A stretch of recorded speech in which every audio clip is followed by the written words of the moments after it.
You can just call me Papa. You see, as we're recording this program, I'm about to become a grandfather for the first time. My grandson's going to be born. He's due in just a matter of weeks.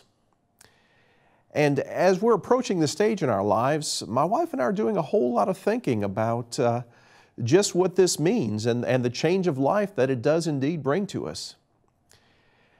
And reading through the Proverbs, I came across this proverb, 17 verse 6, where we read that children's children are the crown of old men. I think back to times I had a dear friend years ago who called himself an SOGWP, silly old grandpa with pictures. I always thought that was funny, but grandparents really enjoy their grandchildren and having them around. They really are the crown of old men.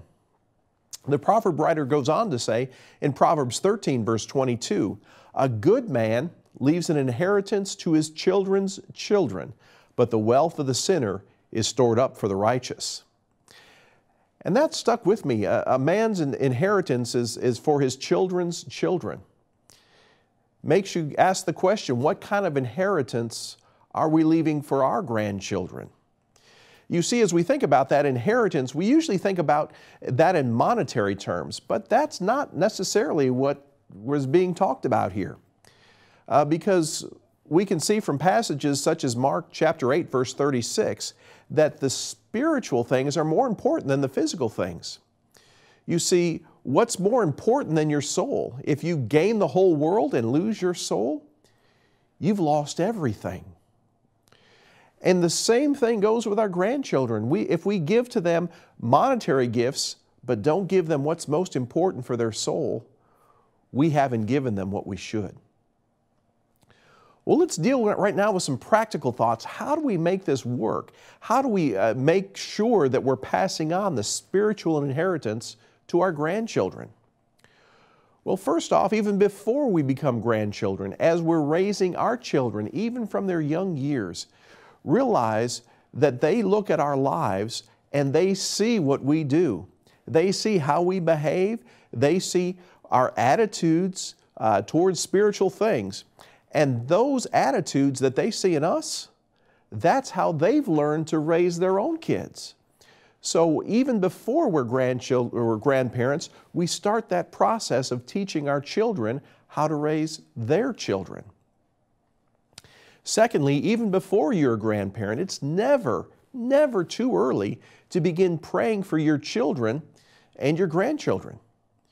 While you're praying for them, don't forget the spouses of your children.